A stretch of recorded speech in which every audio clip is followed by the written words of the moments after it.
Hello hello বন্ধুরা, সবাই কোথায় তোমরা? তাড়াতাড়ি চলে এসো। আজকে দেখো জগন্নাথ দেবের রথযাত্রা, অনেক বড় প্রাপ্তি এটা। হ্যালো বন্ধুরা, সবাই কেমন আছো? আশা করি সবাই ভালো আছো, আমিও খুব ভালো আছি। তো বন্ধুরা, সকাল সকাল ব্লগটা স্টার্ট করে দিয়েছিলাম। সকালবেলা এখন বাজে হচ্ছে পুরো 7:50। এখন বসে গেছি চা খেতে। প্রতিদিন সকালবেলা একটা রোজকার ডিউটি হয়ে গেছে দেরি করে ঘুম থেকে ওঠা। তো এটা আমার বিয়ের আগেকার অভ্যাস। এই অভ্যাসটা আমি এখনো পর্যন্ত চেঞ্জ করতে পারিনি। হ্যাঁ বন্ধুরা, যেদিন আমার কিছু কাজকর্ম থাকে সেদিনই আমার এটা চেঞ্জ হয়। তো এই দেখো এখানে বসিয়ে দিয়েছি আলু ভাজা, কারণ মুড়ি খাওয়ার জন্য তো একটা কিছু করতেই হবে।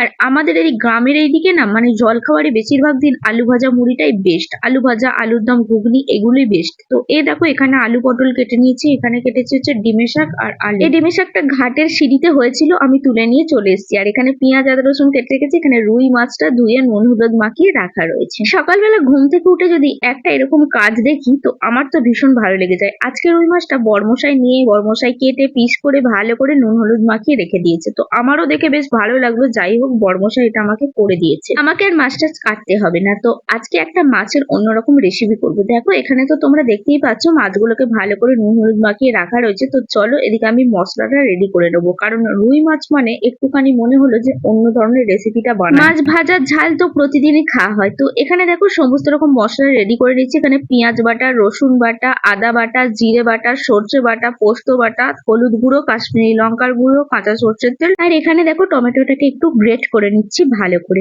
তো টমেটোটা এইভাবে গ্রেট করে দিলে আমার মনে হয় যেন খুব ভালো টেস্ট হয় যে কোনো তরকারি। তো আর কালারটাও কিন্তু অসাধারণ আছে। তো চলো, টমেটোটাকে পুরো গ্রেট করা হয়ে গেছে, এবার আমি টমেটোটাও এর মধ্যে দিয়ে দেবো। আর এই দিকে আদা জিরে সর্ষে বেটে রেখেছি, আর এর মধ্যে কাশ্মীরি লঙ্কার গুঁড়ো আর একটুখানি হলুদ গুঁড়ো মিশিয়ে নিয়েছি। এর মধ্যে একটুখানি টমেটো বাটা দিয়ে দেবো। টমেটো বাটাটাও এই মশলার মধ্যে মিশিয়ে দিলাম। এদিকে দেখো আলু পটলগুলো একটু পেঁয়াজ রসুন দিয়ে ভাজতে বসে দিয়েছি। জানি না আমি এটা কি রান্না করছি, বাট এই তরকারিটা আমার কিন্তু একদমই অজানা। আমার মনে হলো যে পটলগুলো নষ্ট হয়ে যাচ্ছে, সেই জন্য একটা যে কোনো কিছু করে ফেলি। এর জন্য একটুখানি মশলা বানিয়ে নিয়েছিলাম, সর্ষে বাটা, জিরে বাটা, আদা বাটা আর রসুন বাটা। আর এখানে তো একটুখানি পেঁয়াজ কুচিয়ে নিয়েছিলাম, সেটাকে তেলের মধ্যে দিয়ে আলু পটলগুলো ভালো করে ধুয়ে রেখেছিলাম সেগুলোকে দিয়ে একটু নাড়াচাড়া করে নিয়ে এবার ওর মধ্যে জল দিয়ে দিলাম।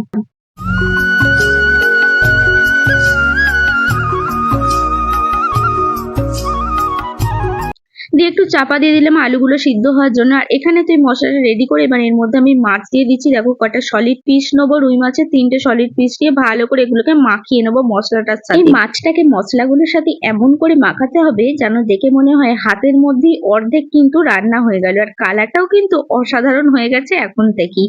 তো চলো এটাকে আরো সুন্দর করে মাখিয়ে নিয়ে এবার আমি টিফিনের ঢাকনাটাকে এঁটে দেবো। ও সরি, তোমাদেরকে বলতে ভুলে গেলাম, তার আগে আমি একটা কাঁচা লঙ্কা ভেঙেও এর মধ্যে দিয়ে দেবো, কারণ কাঁচা লঙ্কার গন্ধটা কিন্তু এর সাথে দারুণ যায়। তো চলো এবার আমি টিফিনটা আটকে নিলাম। এবার ডেস্কির মধ্যে একটুখানি জল দিয়েছিলাম, ডেস্কির জলের মধ্যে একটা স্টিলের বাটিকে উপর করে দিলাম। তো তার উপরে আমি টিফিন কাঠিটা বসিয়ে দিলাম।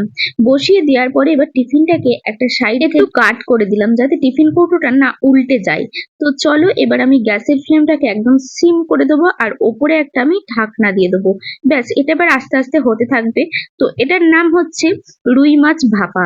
তো এটা কিন্তু সর্ষে বাটা পোস্ত বাটা দিয়েও ভালো হয়। কিন্তু একটু অন্যভাবেই ট্রাই করলাম পেঁয়াজ আদা রসুন বাটা দিয়ে, কারণ আমি কিন্তু পেঁয়াজ আদা রসুন বাটা দিয়ে মাছের ঝাল খেতে বেশি পছন্দ করি।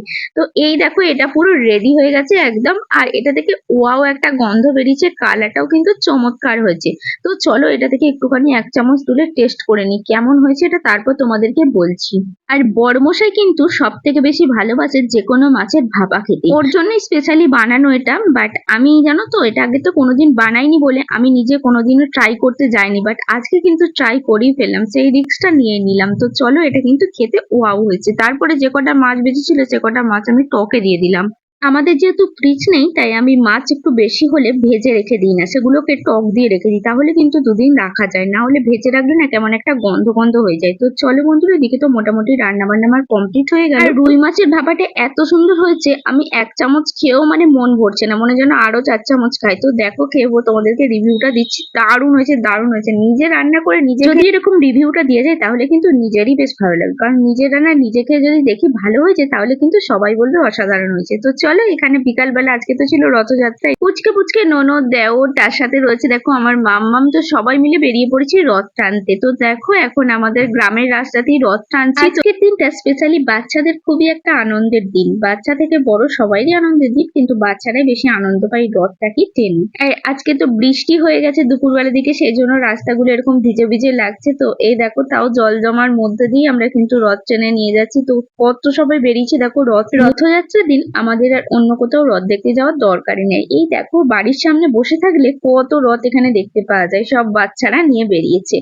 তো এ দেখো তারপরে আমি ঘরের মধ্যে এসে একটা রিলস বানিয়ে নিলাম, সেটাও একটু তোমাদের সাথে শেয়ার করে নিলাম। তো রিলস বানাতে তোমার ভীষণ ভালো লাগে, তোমরা সকলেই জানো। আমি কিন্তু প্রায় সময় পেলেই আমি সঙ্গে সঙ্গে রিলস বানাতে শুরু করে দিই। আর একটুখানি মন খারাপ থাকলে আমার একটু রিলস বানালে মনটা কিন্তু ভীষণ ভীষণ ভালো হয়ে যায়। তারপরে কোনো একদিন গিয়েছিলাম তারকেশ্বর, মাসে যদি একবার করেও যাওয়া যায় না, একটুখানি মনটা ফ্রি হয়।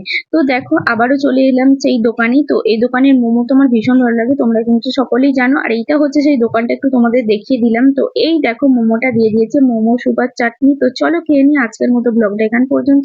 তোমরা সবাই খুব ভালো থেকো, সুস্থ থেকো, দেখা হচ্ছে নেক্সট ব্লগে। টাটা।